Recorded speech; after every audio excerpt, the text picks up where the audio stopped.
Chapter 8. Gregory Morgan had been in love many times. Falling in love was such a key part of his nature that it could be said that he went through his days falling in love over and over. He would fall in love with a turn of phrase, a beautiful tree, a shapely young waitress, a certain slant of sunlight, or an idea that sparked his passionate interest. When it came to women, there were those whom he admired as embodiments of his ideal of womanhood, beautiful to look at, graceful of movement, pleasant to listen to, smelling of perfume and soap. And then there were, or at least had been at one point long ago, those in whom he was invested as an individual, women he personally knew or cared for. And here, his affection went far beyond grace of movement and shiny hair. Finally, there were those who completely dominated him and who he secretly feared. In short, over the course of his life, he had moved deftly across the entire range of devotion, from the vapid and immature to the wise, tender, and deeply spiritual, and passing through all the stops in between. Despite all this, it had been a very long time now since he felt anything as raw and alive and painfully tender as he felt now.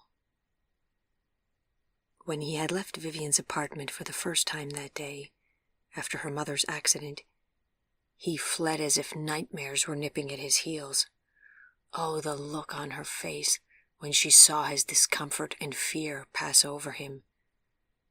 He felt certain that he would never be able to go back to her again, could not look into her eyes without crawling in shame. He spent the better part of an hour sitting on a stoop, then walking quickly along the sidewalk, then pacing underneath a tree. What should he do? If he went back, it might be a disaster. If he stayed away for a whole week, they might spend the intervening days wondering exactly what kind of a psychopath he was, and then might bar the door to him when he came to visit again the following Wednesday. And it was easiest to just stick to the Wednesdays, he had discovered. He inevitably forgot obligations once they moved off of a regular weekly time. No, he couldn't imagine waiting a whole week to clear the air with his new friends. Gregory was fully aware that his reaction to blood was unusual. What to do? He struggled mightily with himself, and then, being an emotional risk-taker to the core, he at last decided to go back. Oh, how obvious things can be in hindsight. If he had not gone back, then he would never have heard Vivian ask him to call her just Vivian. The second time that day, as he left her apartment, it was as if he was being transported on a great and fluffy white cloud. She had wanted him to come back. She had wanted him to stay. She could see his unusual quirks and accept them without needing to ask what they meant. She could accept him in spite of them. She trusted him, and he would never let her down, ever. He went home in a state of euphoric elation and spent the entire night in his study, writing and remembering every moment of their time together. The next Wednesday afternoon, when he came by to visit, he focused his attention on not smiling like a happy idiot in front of her mother, but it required some effort. Whenever she turned her back, he would look to catch Vivian's eye and see if she was smiling back at him. Mostly she wasn't, being no doubt more cautious and restrained. But even when she did not smile back, she now seemed aware of his presence in a way that she had not before. He could sense she was no longer surprised when the fingers of her left hand reached for her small sewing scissors and found that the scissors had come to her as he handed them to her. She took them without looking, as before, but now he thought he could feel her acceptance and gratitude in her fingertips as the scissors changed owners. And sometimes it seemed to him as if her delicate hand shook slightly. They were becoming like a team of two spies again, working in unison, hidden in plain sight. It was as if a kind of stitching together was taking place between them, a coming closer that needed no action or words or even glances on their part to continue to unfold. All it needed was silent acceptance and mutual shared space. He was trying to decide if he admired Vivian's personal restraint, or if it upset him that she was so reserved while he felt the room shimmer around her, when Vivian suddenly surprised him by nonchalantly asking if she and Nadine could come by the book repair shop. Gregory was taken aback, but not at all displeased. He looked over at Madame Prevet, who was cutting out a dress pattern on the dining table, and he was unsure of how to respond. Madame Prevet did not even look up from her work. "Ah, these foolish girls," she said. "I told Vivian that they would only irritate you. You must be very busy at the store, and hardly could be expected to have time for showing two silly girls around the place." Gregory watched the large fabric scissors cutting through the material and tried to determine the correct reply. "I am flattered that Mademoiselle Vivian and her friend are interested in visiting the store, and it would of course be a pleasure to meet Mademoiselle Denard, about whom I have heard so much." Although he had met Nadine Denard, he vaguely remembered that perhaps this had been under circumstances that Madame Prevet was not to know about. He would have to check his notebook to be sure, but there was no time for that now. "As you know, Madame, it is not my area of strength to be aware exactly what the correct etiquette is for these types of situations. May I appeal to your expertise in these matters to advise me whether it would be fitting and socially proper to have the ladies visit at the store?" He hoped that this did not make him sound like too much of an idiot desperate for guidance. Madame Prevet looked up. "Your modesty is admirable, Mr. Morgan. As chivalry director of your own affairs, you would most probably require firing, so it is wise of you to seek out advice." When she smiled over at him, he knew he had already won. She continued, "If the girls would not be too much bother to you, I would give them permission to come by the store for a brief visit. Vivian is a very responsible girl for the most part, but Nadine I cannot vouch for, so I would give the girls express direction to be back here within the hour. Then I can be certain that they would not have unduly bothered you and your employer." "Thank you, and it would be no bother at all, Madame," Gregory assured her. Then turning to Vivian, and seeing her looking up at him expectantly, he added, "It would be a pleasure, Mademoiselle." He took out his small notebook, tore a page out of the back of it, wrote out the address of the store for her, and handed her the paper with a smile. She took it, thanked him, and commented on his graceful, unique script. Gregory knew that his handwriting was extraordinary, and people often commented on it. It was a point of self-consciousness for him, but he wasn't going to falsify his script just to blend in better. Although even now, as she said it, he felt a bit awkward, but it quickly passed. He told himself he did not care a fig what she thought of his handwriting, as long as he could call her just Vivian. She mentioned a day when they planned to visit, and he thought he should make himself a note so he could alert Wolf. But then the conversation flowed onward, and he forgot to write it down in his pocket notebook. The result was that, one afternoon, while he was busy sitting behind the counter and watching Wolf hard at work, the door opened, and in walked Vivian and Nadine Denard. Nadine had a book under her arm. This was something Gregory had not expected. Had there been any discussion of bringing a book? Wolf looked up. "Good day, ladies. How may we be of service?" It was not every day that two young girls showed up at the store. In fact, there were many days when no one showed up at all, so it made sense that Wolf would be surprised. "Yes, well, good afternoon. Vivian struggled shyly.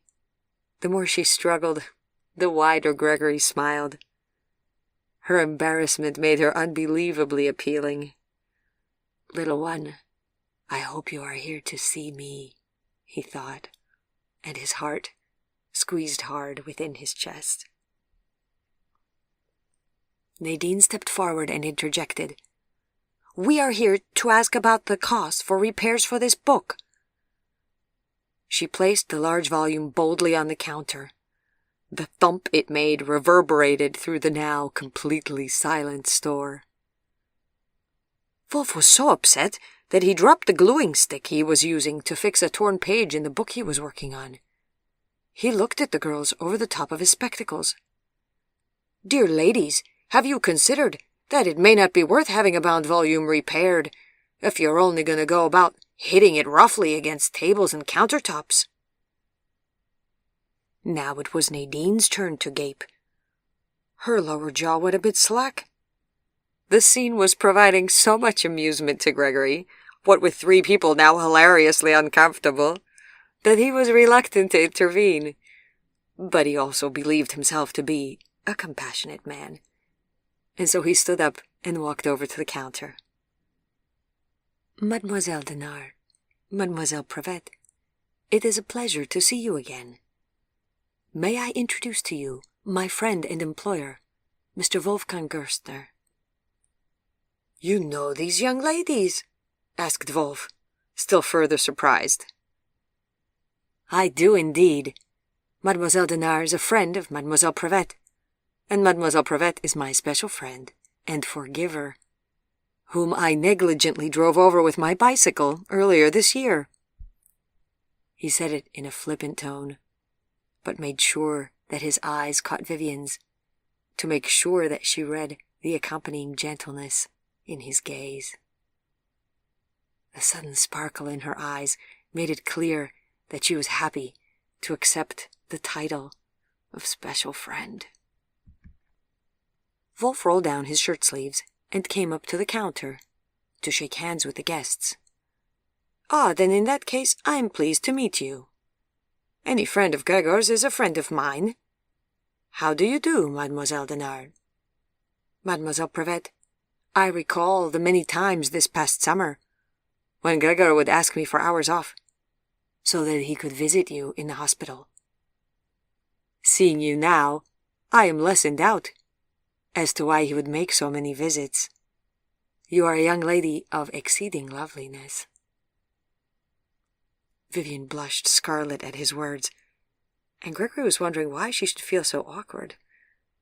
But then he discovered that he must be blushing as well. Fortunately, Vivian came to both of their defense with her trademark deflecting wit. "You are very kind, Mr. Gerstner, but I rather think He came because we had many exceedingly pretty nurses on our floor. Once he knew I would not die. I think this may have been a key reason behind his visits." Wolf laughed out loud. "Ah, yes. Somehow I do not doubt you at all, my child."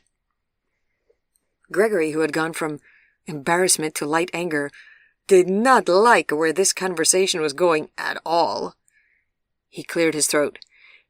So, would you like to see the store? I would be more than happy to show you around." The girls nodded that they would. Wolf picked up the book that Nadine had brought. "Why, this is a Bible. Tell me, do you really have in mind to fix it? Or are you just visiting my friend and assistant Gregor here?" Gregory waited for Nadine to blush, but she did not. "Vivian is visiting Mr. Morgan. I am here to see what it would cost to get the family Bible repaired. My grandma is turning 85 in another month, and I was thinking to make her a gift of it. The tricky bit is, well, it may take me some time to save up the funds to make the repairs." Wolf looked at the cover, pulled it back so he could study the disintegrating stitching, and said, "Why don't you let Gregor give you a tour, and I will look at this, and then let you know what I think would need to be done." The book repair shop, small book collection for sale, supply area, and office did not constitute an extensive tour.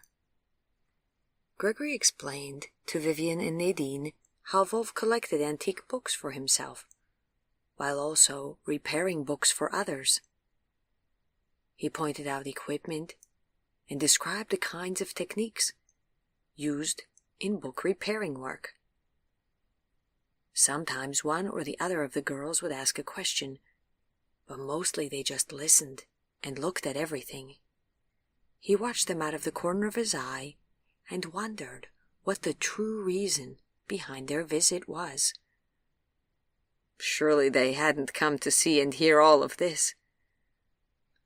They completed a full loop around the store and came back to the front counter, where Wolf was waiting to speak with Nadine about the extent of repairs he thought her Bible needed. Gregory, meanwhile, took a step back and waited for Vivian to join him, which she soon did. "Thank you for coming to visit," he said politely, in a low voice. "Did you enjoy seeing it all?" Vivian nodded. Her hair fell in light, graceful waves past her ears. He looked at her and suddenly wanted to touch it. "I'm glad you came to see me, no matter what the reason. But if there is a reason, and you think I ought to know it, then please do tell me what it is," he said quietly. She looked up at him shyly, then caught her bottom lip with her teeth as if hesitating. Finally she said, "Because I want to know you better. I want to know who you really are." "You mean you want—" he began, but she cut him off, speaking in a near whisper now. "I want to know where you have been and what it was like when you got there. Who are you really, Mr. No, Gregory." The flawless, melodic note of her last word dropped with a moist splash into the rapidly narrowing space between them. He heard his name shaped by her lips like this, and he looked down at her with what he knew had to appear like anguish. She spoke his name, and his entire being wanted to come running to her. Is this what it sounded like to her ears when he said her name? He wanted desperately to crawl inside her head and find out for certain. He could not hope to remember all the women he had ever kissed. But had it ever hurt his mouth this much not to kiss someone? And inside, it was not lust that overtook him, but a tenderness that bottomed out into an ache deep within, a painful longing for this child, for this very young woman, to whose mother he had sworn his decent intent. Suddenly those promises seemed very far away. As he looked down at Vivian now, he knew he wanted to touch her lips, to hold her, and whisper promises to her until she swooned. He wanted to be closer,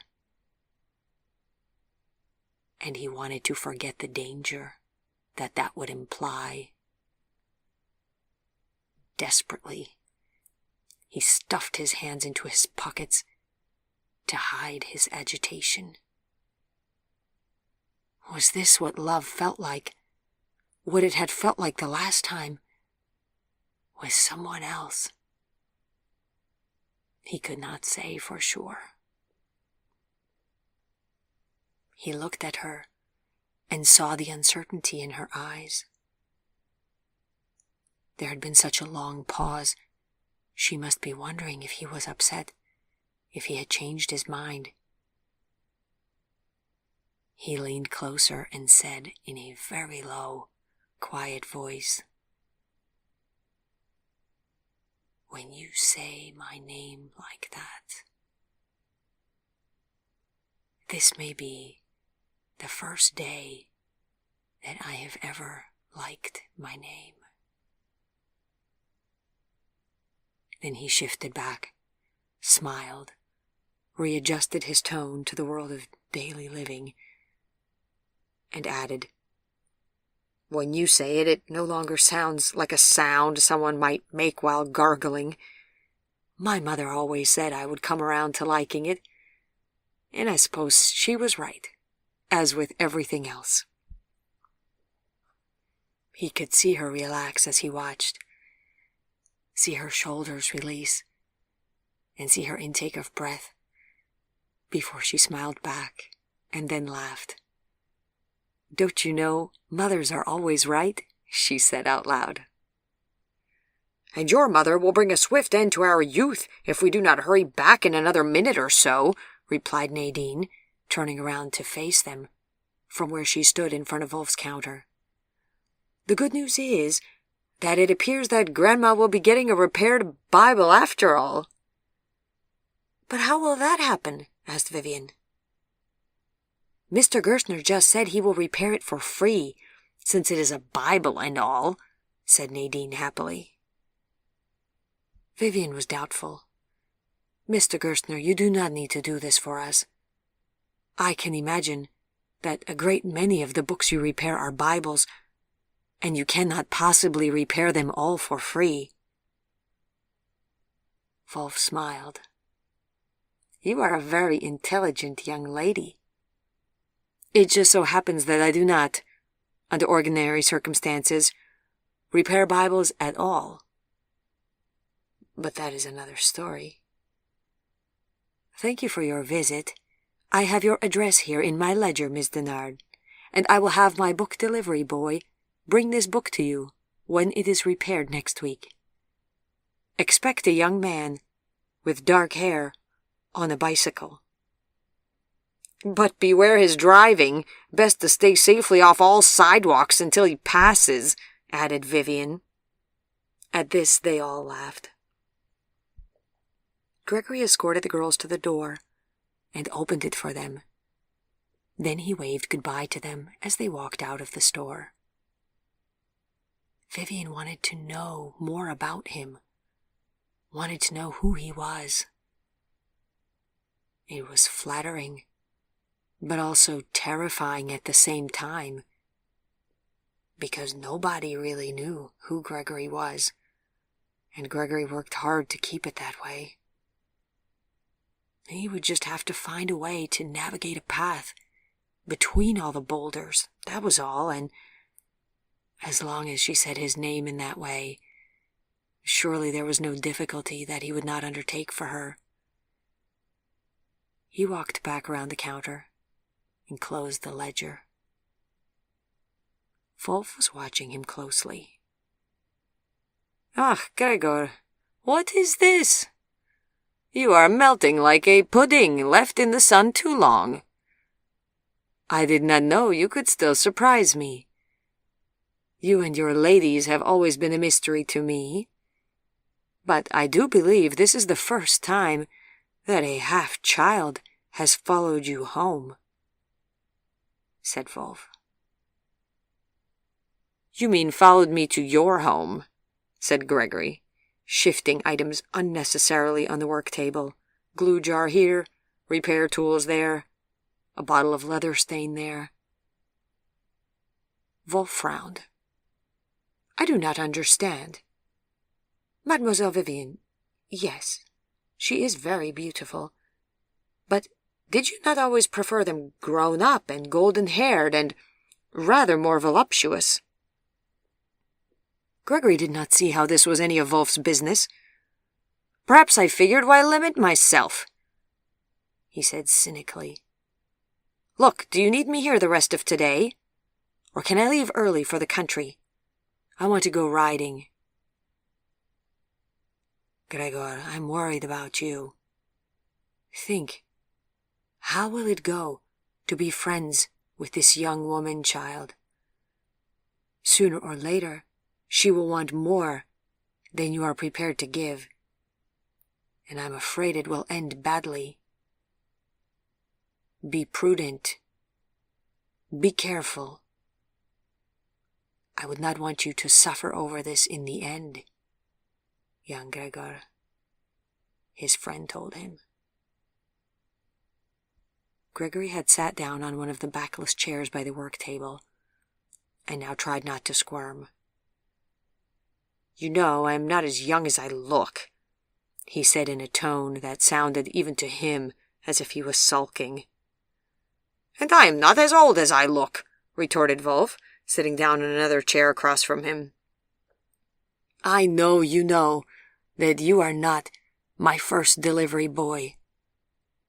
But did you know that I used to also take lovers? Well, the truth is that the delivery boys lasted longer.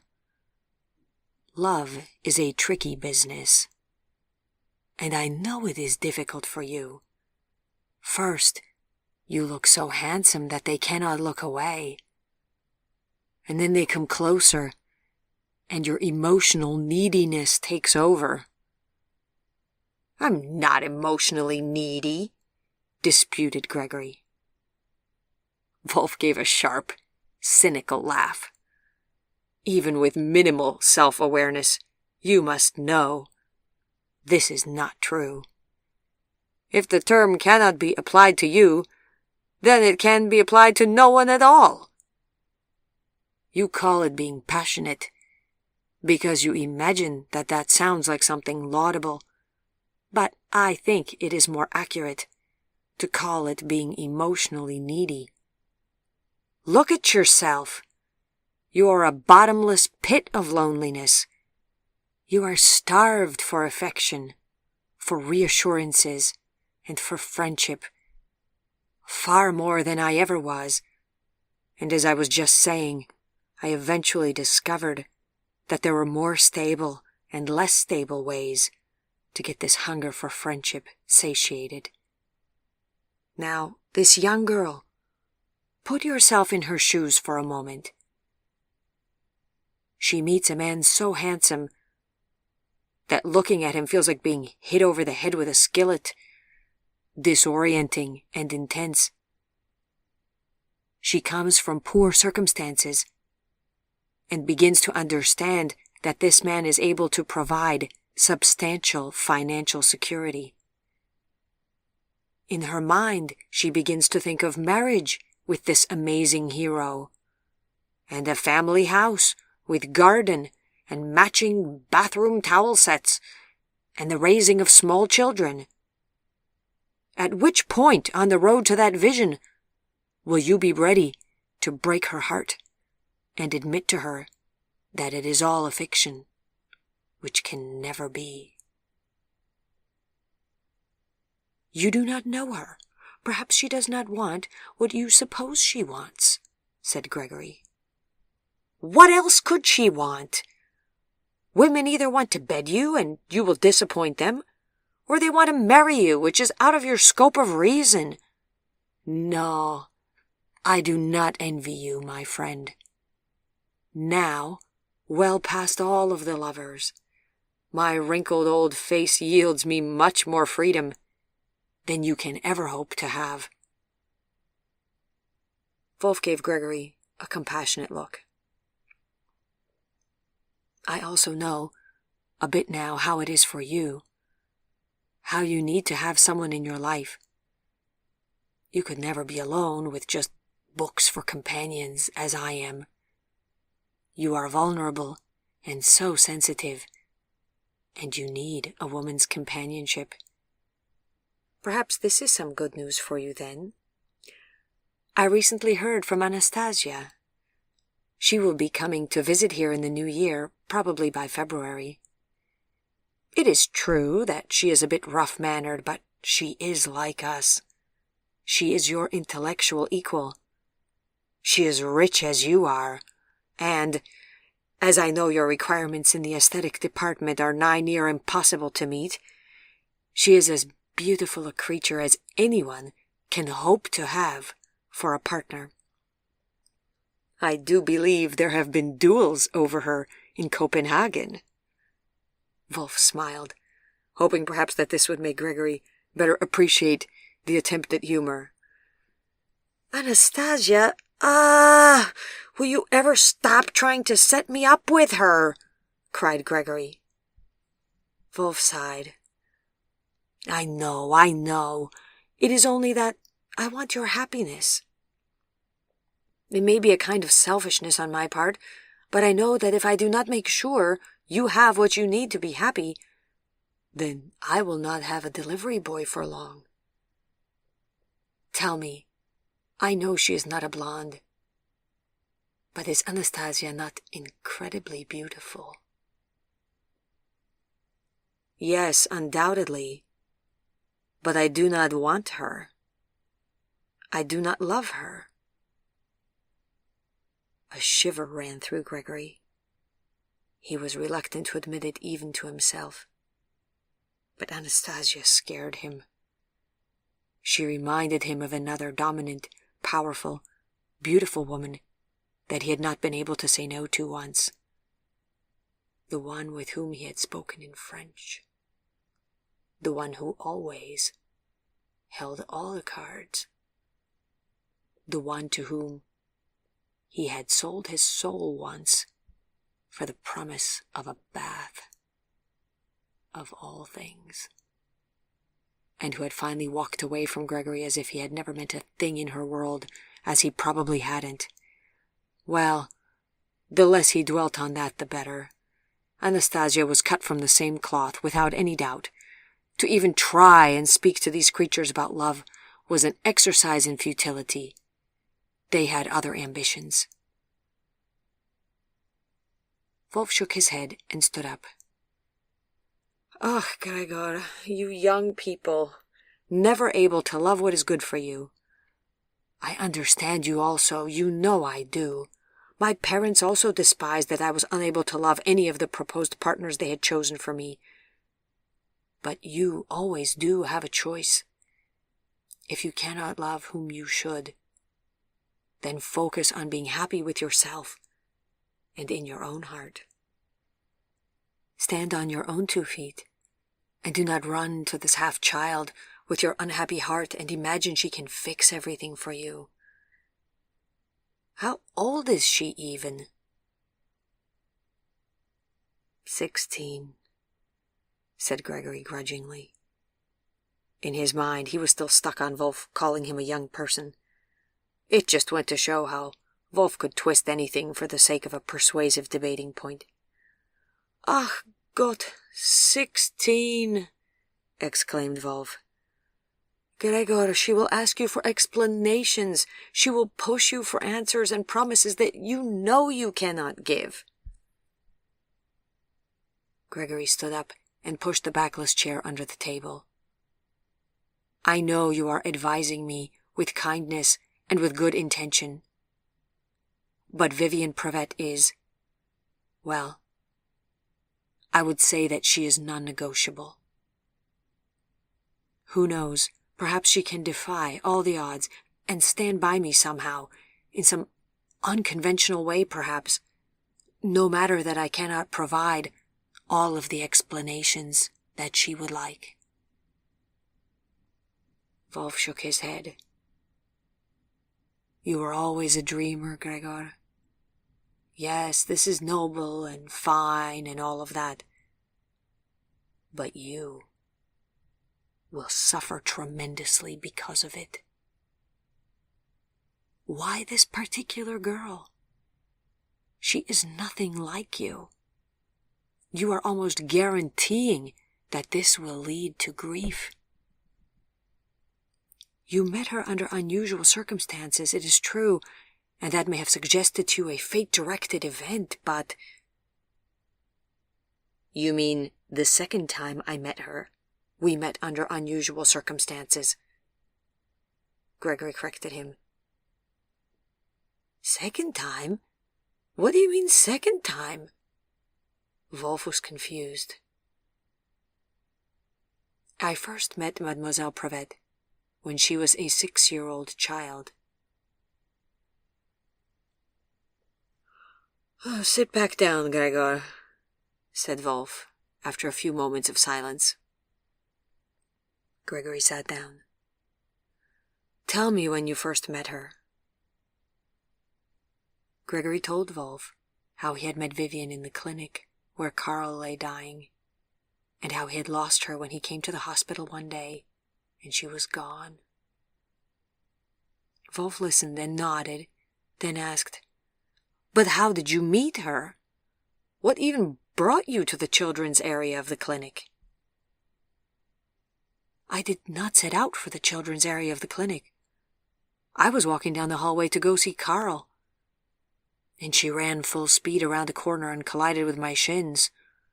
All 40 pounds or whatever of her, said Gregory. Ach Gott, sighed Wolf. And he turned to look toward the glass windows of his storefront. I have heard of such things, but never believed in them. My view is that if you investigated these stories, they would almost certainly be traced back to the weak imagination of a beginning writer. But you think this all means something. You have read too many imaginative books, I fear. Perhaps, said Gregory, but it makes no difference. She is non-negotiable for me. Whatever she wants of me, I cannot shake the feeling that life wants me to be there, to give it to her, if I at all can. Yes, if you can, and if you disappoint her and break her heart, and she sends you to hell, then I suppose you want to tell me that you will gladly go there. Yes, and hopefully whistling all the way, said Gregory.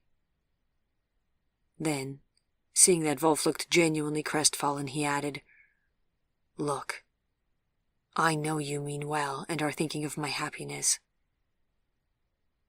but I cannot do otherwise. Come what may. Wolf nodded sadly. And you will run and tell her this in a throbbing voice, and she will hear it from you with shaking knees and a gullible heart. You are so hopelessly stubborn, but what can we do? Someone once said to me, if we could do better, we would. I know your life is not easy, and I hope I am your friend to a far greater degree than I am your employer. You can rely on me to help you as I can, but I do need to keep my conscience clean by at least warning you. See if you can give her up. I do not want to lose you, like we lost Carl. That was such a terrible, terrible waste of a good man. He stood up. Well, at least you have always been in an excellent position to wait for her to grow up for you. He gave a small, sad laugh. Go riding, clear your head. Maybe you will come back and make more sense.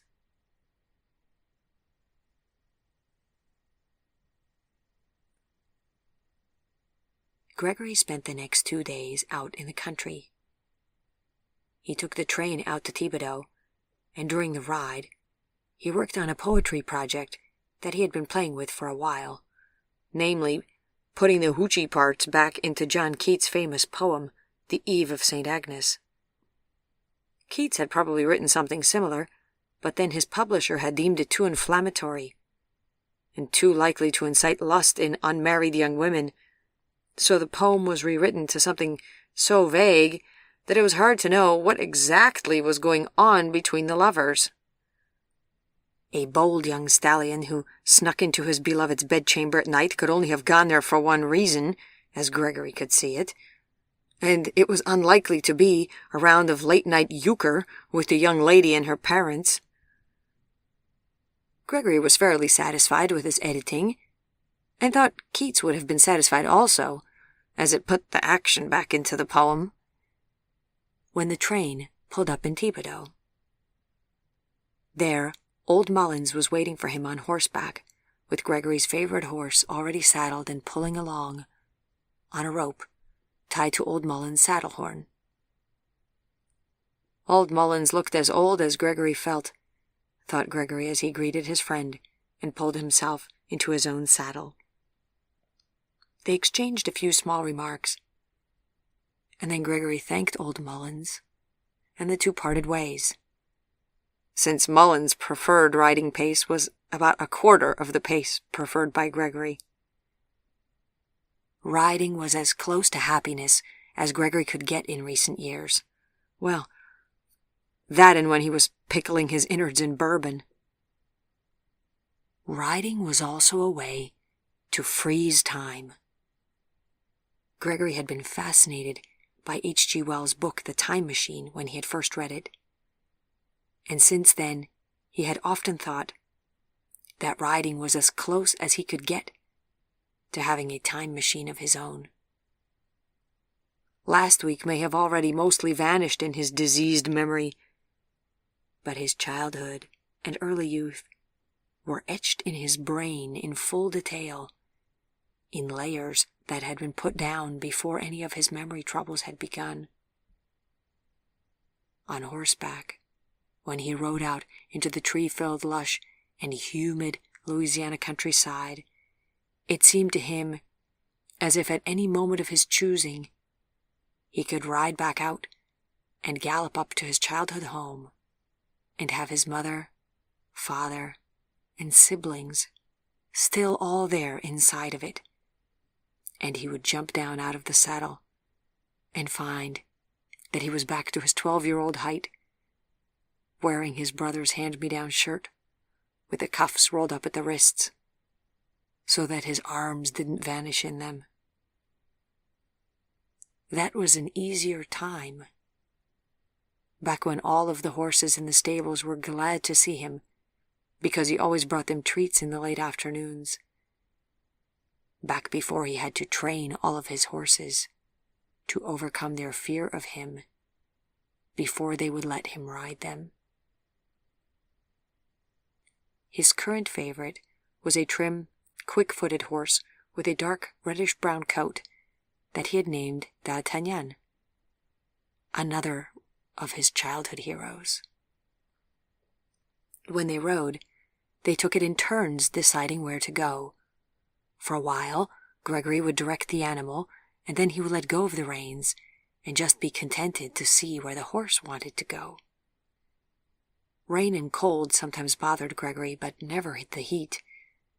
For D'Artagnan it was the opposite, so Gregory was always careful not to overheat the poor beast, riding some of the other horses as well. By now it was late fall, so the days were cool and the riding was perfect. And fall was also Gregory's favorite season. In the evenings, old Mullins and his son would burn brush and then pile up the real firewood and make a bright, warm outdoor fire. Old Mullins' wife would bring up potatoes to bake in the embers, and they would share stories about the past. The Mullins were the closest thing that Gregory had to family, once Wolf was excluded, and they were either very uncurious or very polite and private people. In any case, they had come to terms with his mysterious quirks, lack of appetite, and his lack of explanations, in a way that he hoped Vivian might too one day. After their dinner, Mrs. Mullins went inside with the dinner dishes, and then Gregory passed the bourbon bottle around. The smell of pipe smoke always made Gregory think of his father, but Gregory himself did not smoke. Old Mullins and his son were not a very talkative duo. Gregory had brought Wolf to visit with them on a few occasions, and Wolf had admittedly been bored to tears in their company. The 2 times that they had stayed until late, Wolf had discovered that the Mullins could not be drawn forth on literature, politics, religion, philosophy, or indeed any of the subjects that Wolf was eager to discuss. It had ended both times with Gregory and the Mullins drinking enough bourbon to leave them singing old Louisiana folk songs, while Wolf had rolled his eyes and upbraided Gregory for drinking alcohol. Gregory couldn't help himself. The more he drank while Wolf was around, the funnier Wolf's protestations sounded. He had memories of these as 2 fine evenings. Well, the memories he still had of them, at least. Another beauty about indulging in bourbon to excess was that it made it less clear whether his personal brain malfunctions were at work or whether the alcohol had wiped out his memories of certain events. Gregory had long ago found that he would much rather think of himself as a drunkard than a weak-brained idiot. He spent these 2 days in a more focused state of mind than usual, riding and thinking incessantly about Vivian, stopping occasionally to jot down notes in his notebook for his journal later, as he remembered something additional, lying in bed and recalling, down to the last atom of sound, how it had sounded when she had spoken his name out loud, and thinking almost incessantly on her stated desire to get to know him better, and what that could mean. Petite, graceful, childlike Vivian, with her pale face, gray-green eyes, and her light brown hair with its bluish-silver elfin shine. What amount of information would satisfy her? What would give her enough insight into who he was without making him feel as if he was breaking promises he had made, or make him feel vulnerable and afraid? A day and a half into these musings, he noticed in his small pocket notebook that the next event in his fine arts calendar was a concert featuring 2 symphonies by Felix Mendelssohn, his overall favorite classical composer. Perhaps it was a sign, thought Gregory. If Vivian wanted to see his world, he could always take her and her mother to the theater. Gregory was the holder of season tickets for 4, just in case he felt like inviting company. Sometimes he gave the tickets away just before the concert. At other times, he dropped them by the box office in the days before the performance so that they could be resold. Wolf and Karl had gone with him in the old days. Then for a while he had gone alone, sitting in the dark of the theater with tears occasionally streaming down his face, and feeling grateful for the comfort of the audience around him, while yet being left mercifully alone with his misery. More recently, there were some young ladies again whom he had escorted to concerts, but of course that was entirely different than having Vivian and her mother as his guests. He made up his mind to invite them, and felt certain that if they agreed to come, Vivian would be pleased. He spent the train ride back to New Orleans crafting his invitation letter, into which he decided that he would enclose the theater tickets once he reached home. It seemed an easier matter to do this by post than to lay the tickets on that small dinner table in their apartment while Madame Pravette attempted her sternest look on him. He would address himself to her.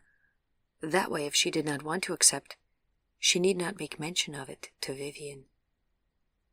With this decided, he finished sketching out his note, in which he referenced their mutual love of theater and the fine arts in general, and how honored he would be to have them accompany him to this concert, to which he had been looking forward with great hopes since the concert season had begun. He gazed out of the window as the countryside moved past, at more like old Mullen's speed than D'Artagnan's, and he thought about how much happiness there was for him in preparing something like this for Vivian, thinking of something to offer her, hoping she would like it, and putting all of the pieces in motion to give it to her.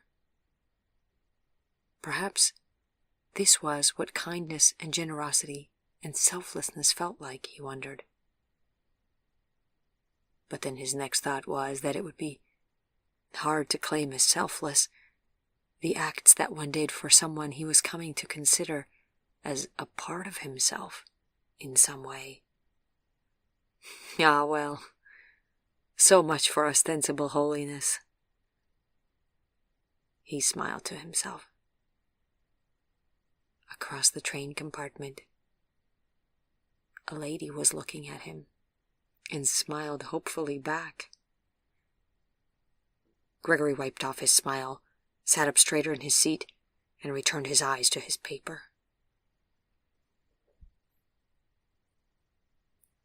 He went home, took a long bath at a temperature that might melt the flesh off of a weaker individual's bones, and completed his letter.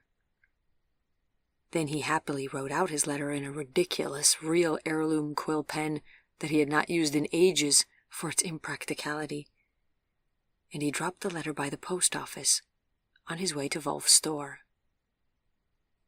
In 2.5 days since his last visit, for sure Wolf must have run out of some supply item or had readied something for delivery. Wolf greeted him warmly. No trace of their last conversation in his tone, for which Gregory was grateful.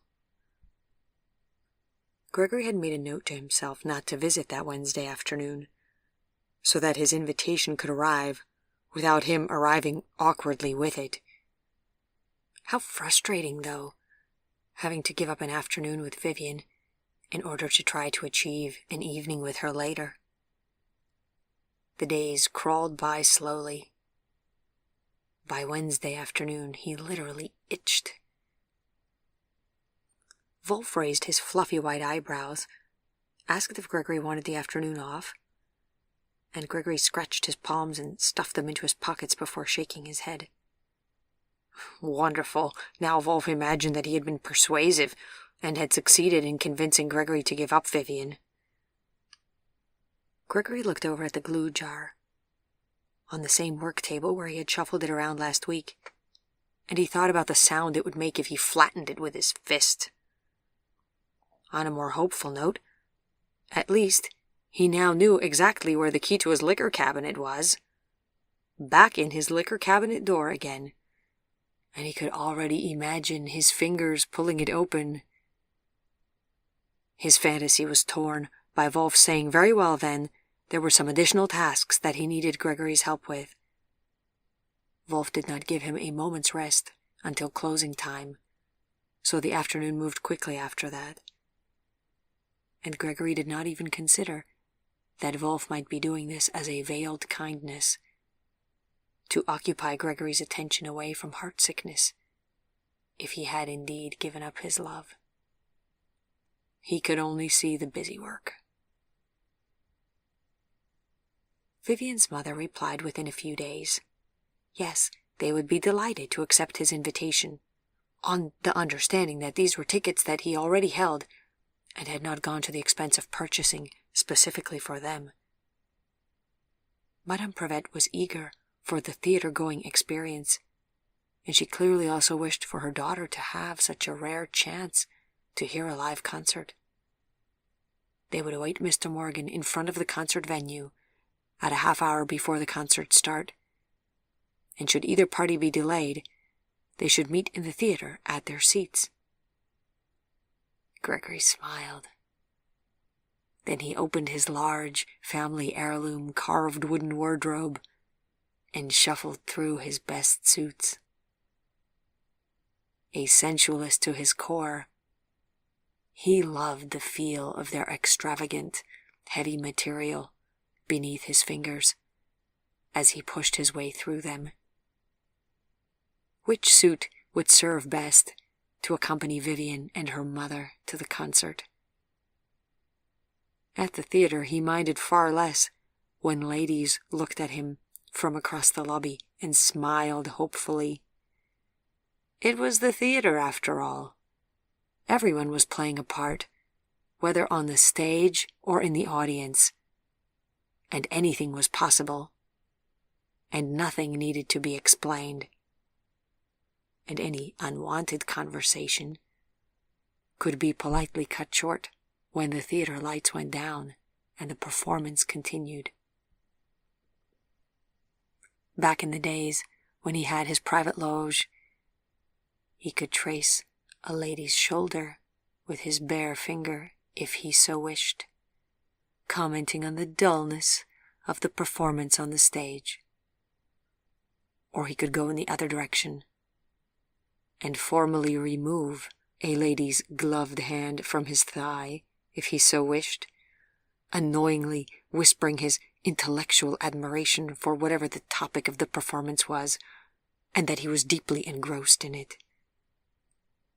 In short, theater gave one a huge range of flexible options, so it was always best to look one's best, to be able to take advantage of them all. It was not that he would even imagine brushing a bare finger against Vivian anywhere. He could well imagine that Madame Prevet would bring her seamstress's seam-gauge ruler and attempt to flatten his fingers with it in the dark. But he did want them to see something of his world, how fine it could be, and how proud he was of it. The evening of the concert arrived a day earlier than he had thought. Somehow his counting of the days was off again, and he had left out a day. This meant that the evening that he had intended to make some critical preparations was lost. He said a quick goodbye to Wolf, bicycled home in a hurry, dropped his cold body into a hot bath, a temporary but pleasant solution, and a pair of gloves later would also help, wrapped a towel around his waist, shaved, combed in his hair pomade with his usual level of care, brushed his nails, pulled his shirt out of the box that the laundry service had put it in, opened a drawer, and pulled out a brand-new starched collar, put on his dark trousers and his socks, polished up his glossy patent leather shoes before putting them on, and pulled his arms into his favorite formal dinner jacket. Of the ones without tails, that was. Gregory's cufflinks were heavy and ornate in their design. Truthfully, they were not what he would have chosen for himself, but the memories with which they were associated elevated them to objects of almost religious importance to him. Memories from long before. He draped one of his many dark neckties about his neck and focused on tying a perfectly straight knot, which was one of his greatest vanities in his dress. Gregory looked at himself in the bathroom mirror, raised a dark eyebrow as he skeptically reviewed the results of his efforts, and he determined what he always determined, which was that he looked exactly as he had the day before, only that his suit was nicer now. His face gleamed between his dark hair and the dark fabric of his suit jacket. He strode out into his parlor, poured himself a small glass of cognac that dropped into his empty stomach like a splash of flame, then gathered the remaining 2 theater tickets, a formal scarf, a pair of black leather gloves, ostensibly to ward off the chill, understandable in the late autumn evening, and his hat, and he walked out of the apartment and set out for the Fine Arts Center in the Garden District, off of St. Charles Avenue. They were making some sort of repairs to the Municipal Auditorium Hall. It already needed repairs, although it had just been recently built. Nothing lasted as long as it used to, Gregory mused. So the next few performances of the season were to be held in the Fine Arts Center, in a theater so small and homely that anyone who had ever set foot in the French Opera House could only break into sobs. It hardly seemed worth shining up one's best shoes for. Gregory sighed. In truth, he wanted to whisk Vivian away to Paris or Berlin or Vienna or Florence and take her to see what a really fine old theater looked like. What he wouldn't give if he could offer her his arm and walk her up the stone steps to Royal Albert Hall this evening. But this was New Orleans, and the economy was in such bad shape that it was a miracle that there were any concert-goers left to form an audience. So Gregory had to resign himself to what the city could offer. As he approached the modest entrance of the theater, he saw that Vivian and her mother were already there. Madame Prevet wore a dark blue dress that she liked to wear, but now with a wide floral scarf decoratively tied around her shoulders. A textbook example of a seamstress making the most out of a simple rectangle of fabric. Vivian was wearing a slim, dark gray dress that Gregory had never seen and which he suspected she had borrowed from her mother. It emphasized her girlish, willowy figure in a way that made him both want to encircle her waist with his hands and at the same time made him wonder if she was getting enough food. He waved in greeting to them as he walked over to where they stood. "Good evening, Madame Prevet, Mademoiselle Vivian. I'm delighted to see you both," he said, lifting his hat and bowing slightly as he had been taught to do during his formative years. "Please pardon my gloves," he murmured, as he reached for her hand and bent his head over Madame Prevet's fingers, grateful that no one could feel exactly how cold his fingers now were. The cool of the evening air made even his cheeks feel colder. Vivian, on the other hand, looked as if it had just turned to summer where she was standing.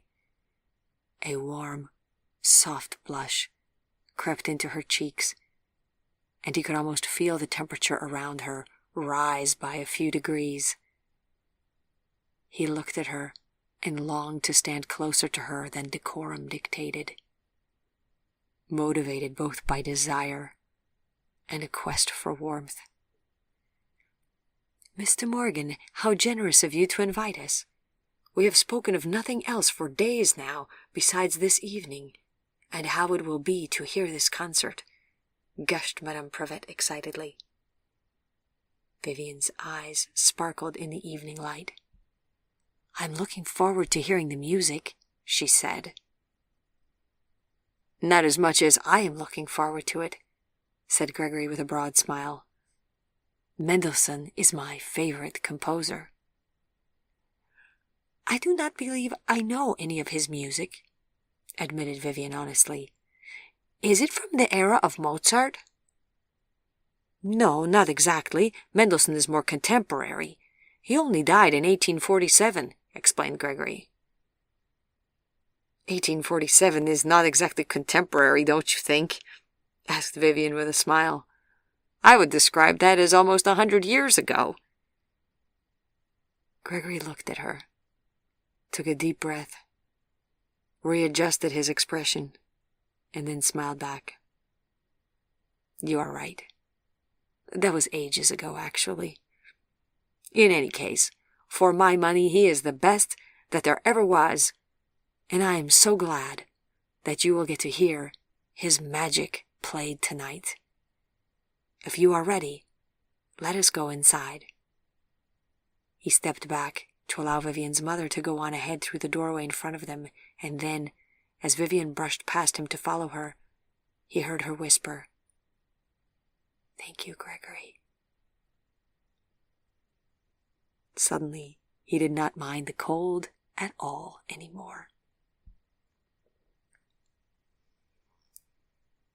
Taking Vivian and her mother to the theater turned out to be a huge delight for him. They came inside. The ladies removed their wraps to reveal an attractive brooch on Madame Prevet and a soft, slender, and entirely unadorned neck on Mademoiselle that drew Gregory's eyes so persistently that he knew it would be a struggle to look at anything else that night. Gregory added his hat and scarf and gloves, and they handed all of their items to the coat check attendant, and then they went to find their seats. Vivian's mother annoyingly sat down between him and Vivian, and then the ladies bent their heads over the program and dutifully read Mendelssohn's biography while Gregory watched. Then the theater lights went down, and the performance began, with Vivian almost on the edge of her seat.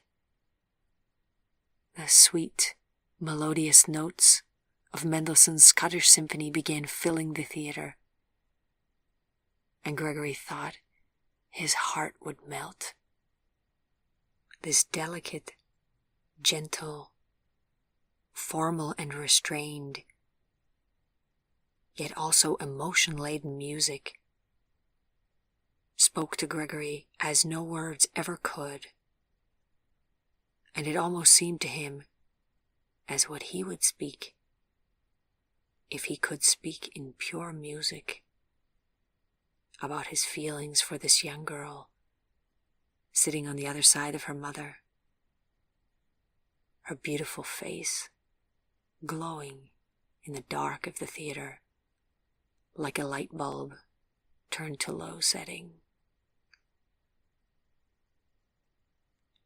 Madame Prevet smiled in the dark also, happy to lose herself in the fragile strains of this music that now moved through the theater like the softest breeze. Gregory closed his eyes and listened with his entire body, lying in wait for every familiar note to make its way over from the instruments to him.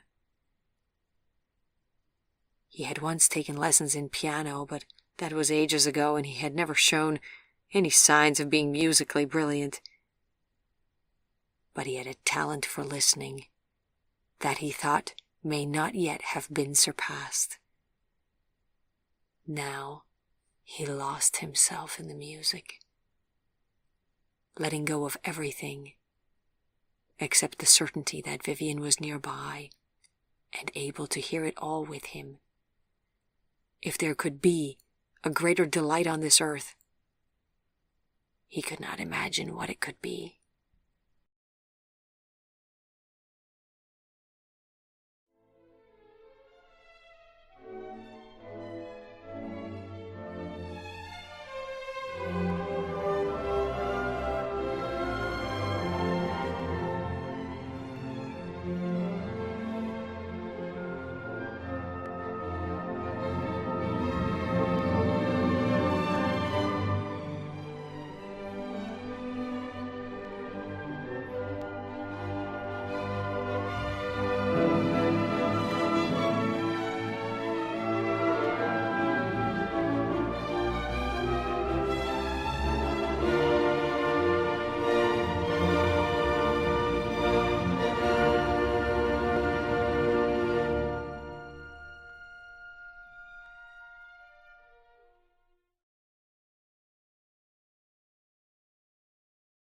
The first movement ended, and he noticed Vivian was about to applaud, but she stopped herself in time. He glanced at her curiously. He had not fully imagined what this must be like for her. This foreign experience, this strange but magical music, or what was expected of her. But she blended in with a smoothness that he had to admire.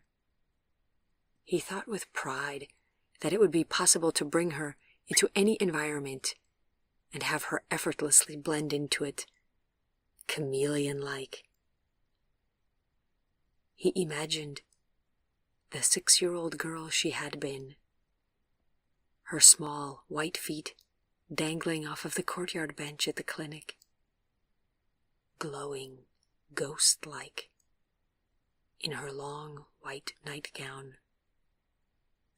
And it seemed for a moment as if he could almost see the child Vivian out of the corner of his eye, sitting 2 seats away from him in this theater, while Mendelssohn's Symphony No. 3 in A minor rose up, water-like, around her bare ankles. The house lights came up for intermission, and Madame Prevet turned to him. "I can see why he is your favorite composer. What elegant music." Gregory smiled. "Mendelssohn also wrote many superb piano pieces. My mother was an excellent pianist. And I remember as a child sitting under the card table in the corner of the music room and listening to her play his songs without words, late into the night, after she thought I had already gone to bed. Oh, but I was in big trouble when she at last discovered my presence there." Gregory loved telling the story, and loved reliving the memory that it carried with it. "Were you one of those well-behaved children, or one of the lively, untamed ones?" inquired Madame Prevet. "Oh, I was a handful, I've been told. I climbed trees in my best trousers, stole apples from the kitchen to feed the horses, pulled the braids of my cousins until the weaker cousins burst into tears, and in general made a nuisance of myself," said Gregory cheerfully. "You must have been delightful to have in the house," said Vivian wryly, but her eyes sparkled with affection. "You are not bored to tears yet, mademoiselle, by this ancient music from almost a century ago?" he asked her. "Not yet," she replied. "Why, will there be more?" Then she made a funny grimace, and all 3 of them laughed. They walked out to the lobby, where Vivian and her mother admired the fashions and adornments worn by the other ladies, while Gregory leaned lightly against the nearby wall and watched. The second half of the concert consisted of Mendelssohn's Symphony No. 4 in A major, the bubbly and enthusiastic Italian Symphony. Vivian seemed to shift from polite appreciation to real enjoyment, and the happy mood of the opening movement lifted their hearts to a place where there was no more worry or great depression or any other hardship. The world of book repairs and dress repairs and petty concerns melted away, and a joy swept over the three of them.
Gregory looked over at Madame Prevet, and she smiled back at him in the dark, her expression saying thank you.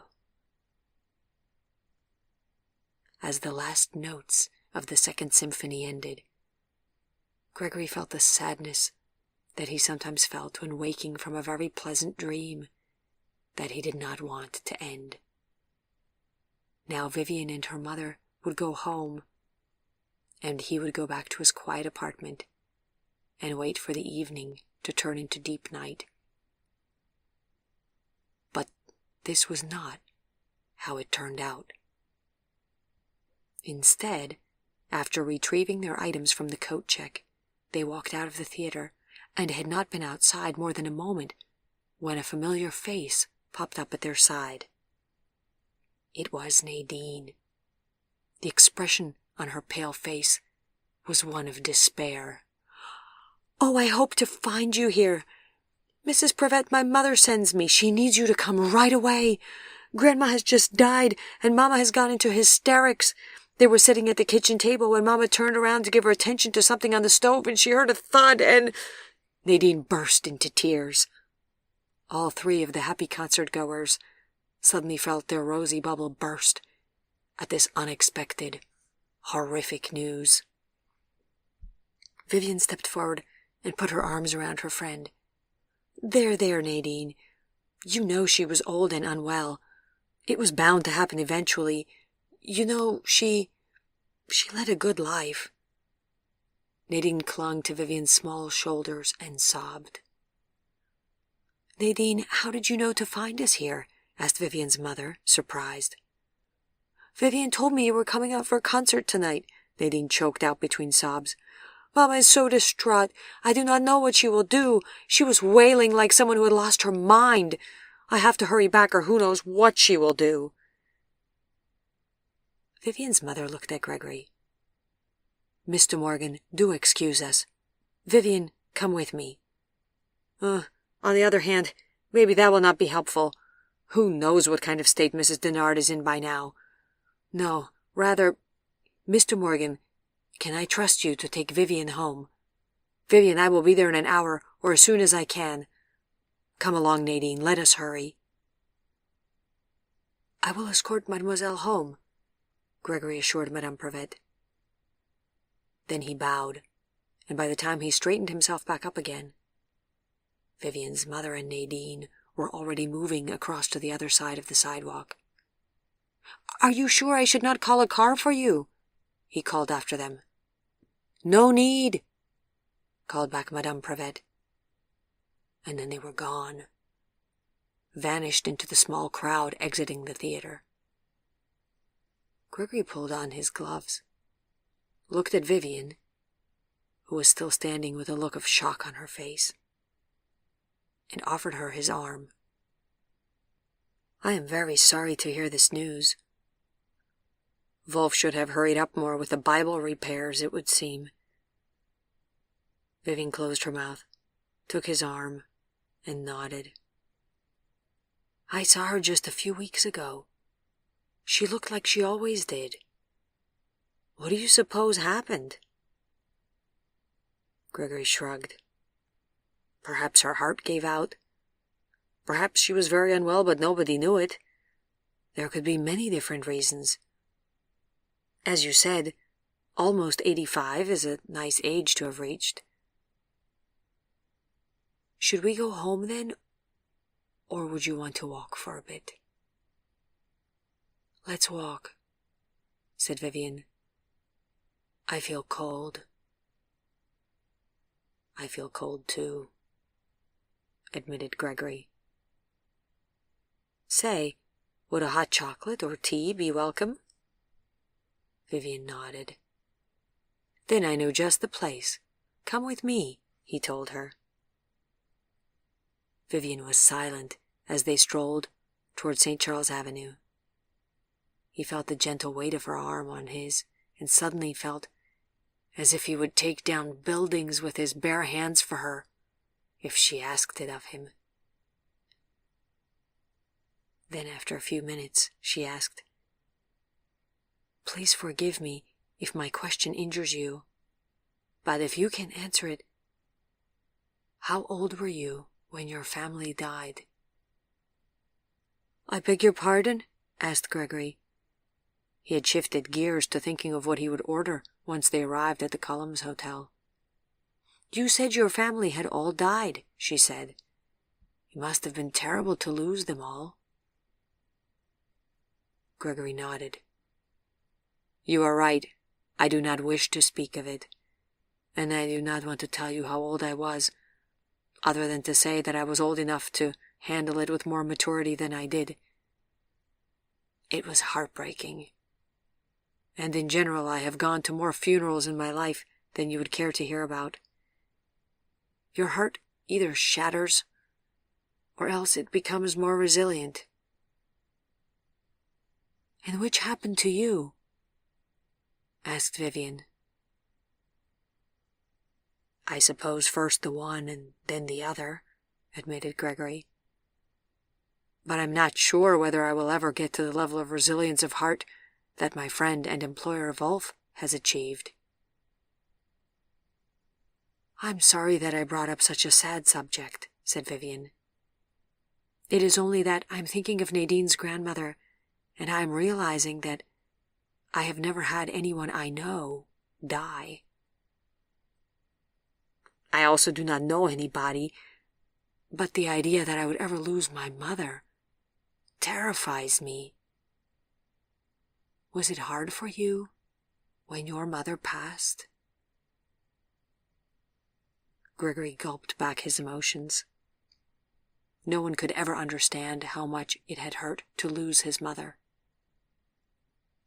He could still hear her weakening voice rising up from her sick bed at the end, asking for her other 2 children, all memory of Jimmy's death having been wiped out from this mind that had never truly accepted his passing. "Nothing can ever prepare you for losing your mother," said Gregory honestly. "I still miss her every single day, and no lady that I have ever met has been able to rise higher in my esteem than the memory I have of my mother." Vivian reached her other hand over and placed it on his upper arm in what he supposed was a gesture of consolation. He felt the warmth of her hand It wanted to melt into her. And this child said she felt cold. She had no true notion of what cold even was. He suppressed a shiver. They had reached St. Charles Avenue, and the Columns Hotel was now just a block away. "I wish I could have met your mother," Vivian murmured. "I wish you could have met her too," sighed Gregory. Then, changing the subject, he said, "I grew up near Thibodeau, so I spent a lot of time in New Orleans even as a child. I did not move here, though, until I was older. And the first place that I lived, when I came to be a full-time city resident, was the Columns Hotel." "Why is it called the Columns Hotel?" asked Vivian. Gregory pointed ahead. "There it is.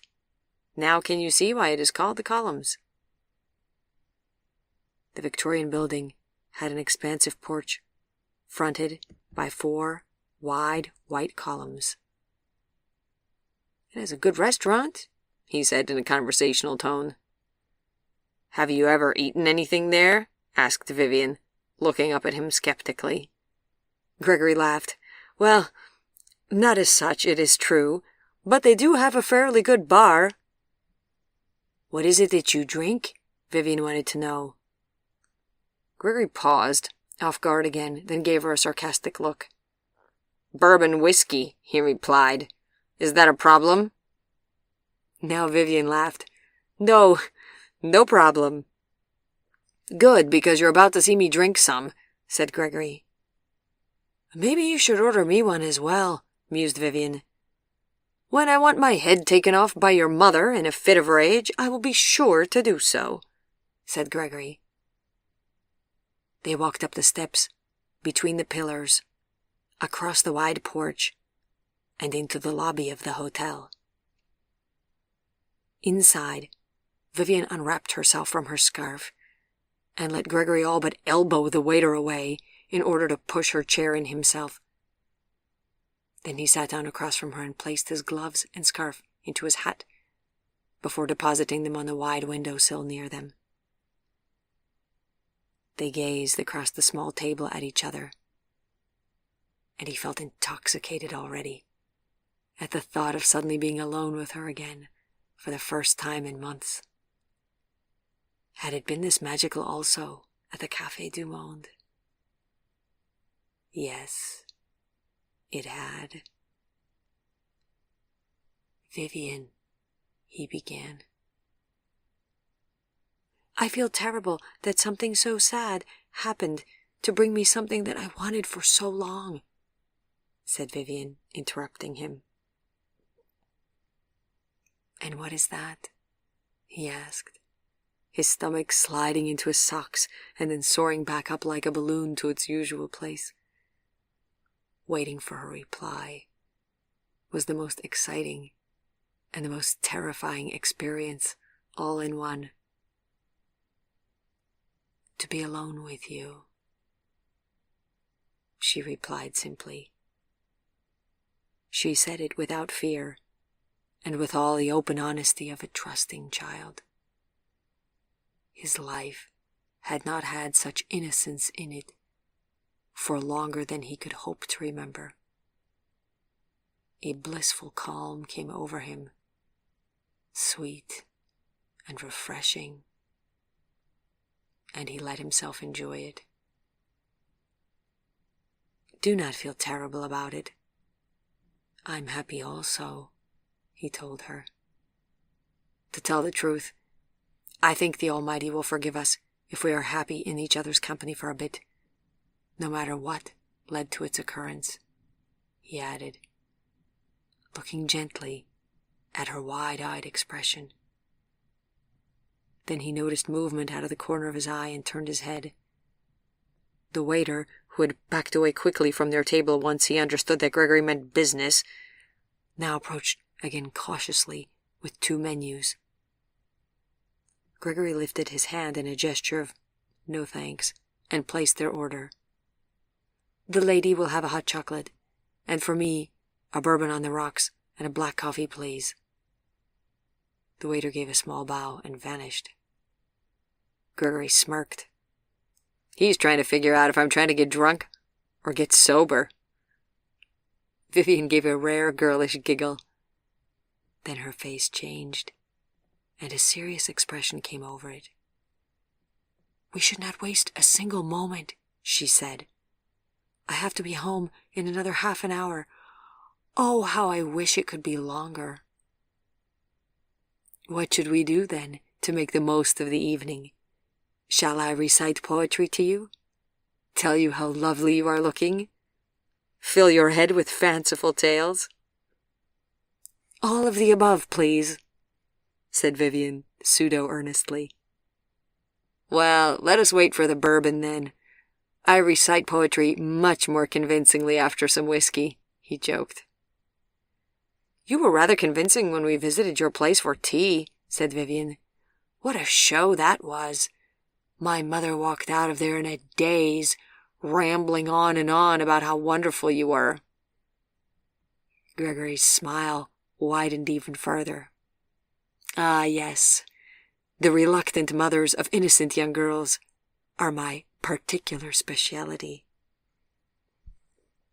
"I will never understand how you did it. I have lain awake and thought about it, revisited every moment, and I cannot figure it out. It was like some kind of magic. You came to our door. I was in such shock. And the way that you smooth-talked your way into my mother's good graces, I mean, I have never even heard of anything like it." "Thank you," said Gregory modestly. "It was important, so I did my best. The awkward part was that I was not sure that you even wanted me to try. Your note that you had Mademoiselle Nadine deliver to me was very uninformative as to your emotional perspective." Vivian blushed. "I did not want to risk it being misread by anyone else, and also, I guess I did not know what to write exactly. I am new to all of this, sir." Gregory wanted to reach a hand across the table and smooth it over her hair. "I know," he said softly. But he meant, "I love you." They looked at each other like two bugs suspended in amber until the waiter returned with their beverages. The hot coffee cup steamed beckoningly, and Gregory immediately picked it up with his cold hands. Vivian stirred her tall hot chocolate glass with a long spoon. "Would you like to try some?" she asked. "What do you think?" he grimaced. "No, I didn't suppose so," she said. "May I try some bourbon?" "Will you tell your mother?" "No, of course not," said Vivian, frowning. He slid his tumbler over to her. The ice clanked against the glass. She lifted it daintily to her lips and took a small sip. "Oh, ugh!" She shook herself. "That tastes horrible. How can you stand the stuff?" "Many, many years of practice," said Gregory professorially, fighting to keep a straight face. She was too cute for words. Her eyebrows lifted questioningly. "Now tell me, Mr. Morgan, was that really time well spent?" Gregory took a manly gulp of his bourbon and grinned. "Without a doubt," he said. They both laughed. Time passed so quickly, it seemed almost impossible to believe. Vivian's hot chocolate was gone. His bourbon was burning happily along his throat and stomach, and his coffee cup was getting cooler and cooler in his palm. Reluctantly, he told her that it was time to go. He picked up the check while she put her scarf back on. He helped her out of her chair and then slipped on his gloves as they walked out. The air on the porch was cold. Vivian stopped at the porch railing near one of the large white pillars and looked out into the street. where a huge near-full moon hung over the entire scene, scattering moonbeams among the leafy trees. She smiled into the darkness. "Why are you smiling, mademoiselle?" asked Gregory as he came up beside her. "Because I know something you do not," said Vivian coyly. "And what is that?" he asked. "That today is my birthday," she replied, now again without any artifice. "Oh, I see. Happy birthday, then." "Has it been a good one?" he asked gently. She turned to face him. "A very, very good one," she said. The darkness pooled around them as, in the motionless silence, unseen emotional forces began to shift and stir. Then she spoke again. "Never leave," she said. "Why would I leave?" he asked, puzzled. "I am not so very naive," she said quietly, looking down. "I realize that you do not have to wait for a girl like me to grow up. My mother will probably make us sit there for years while she sews and supervises us. But don't go." He reached out a gloved hand and touched her hair, and the not feeling of it felt even more intense to him than actually feeling it might be. "I won't go," he whispered. He watched as his words hit her at close range, and he could actually feel her body first recoil with the impact and then come closer.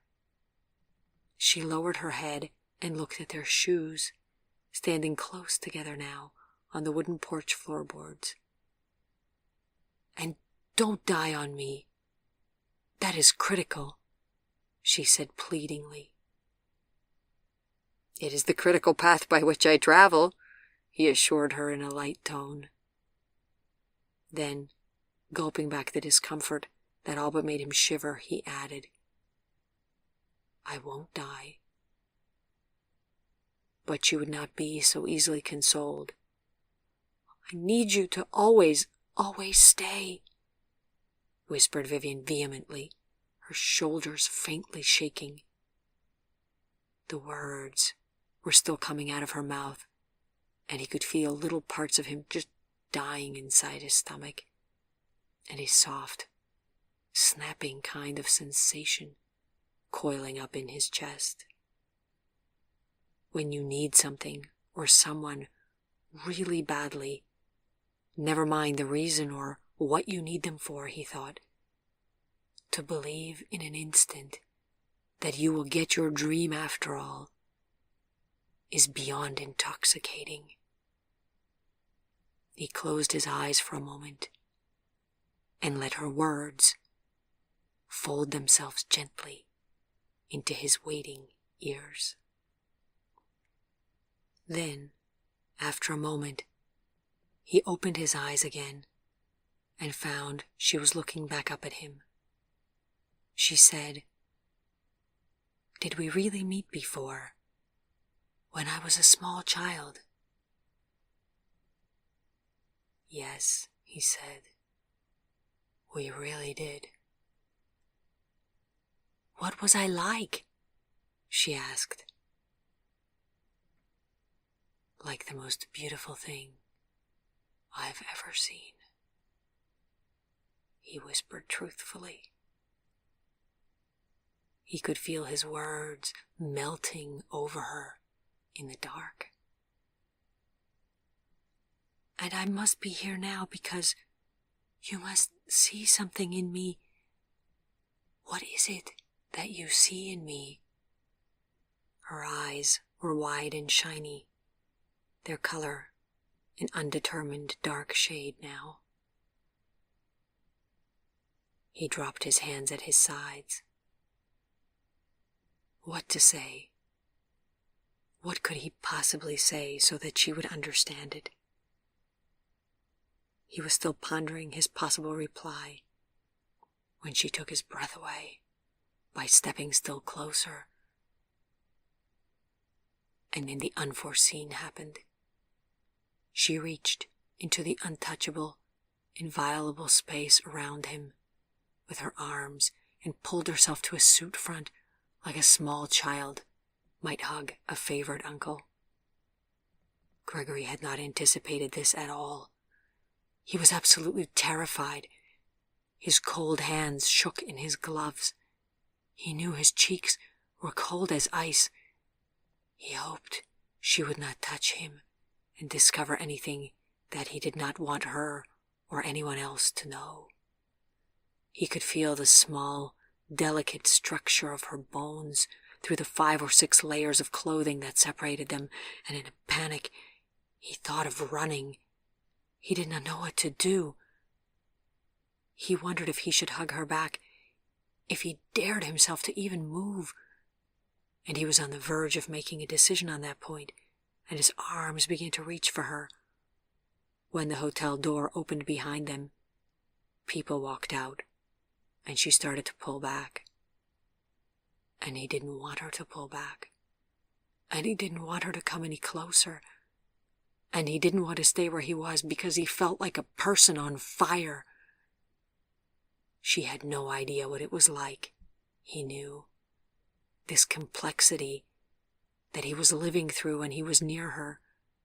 The desire not to look at her, and yet to catch sparks from her eyes at the same time. This beautiful child, which was growing into a woman before his eyes and filling his heart with so many conflicting emotions. He stood there and looked down at her, his heart the one that was now pounding like a frightened bird. And then, stepping in again, in spite of his discomfort, which she must have felt, she hugged him tighter, her voice muffled against the front of his suit. And she said again, "Don't go, and don't ever, ever die."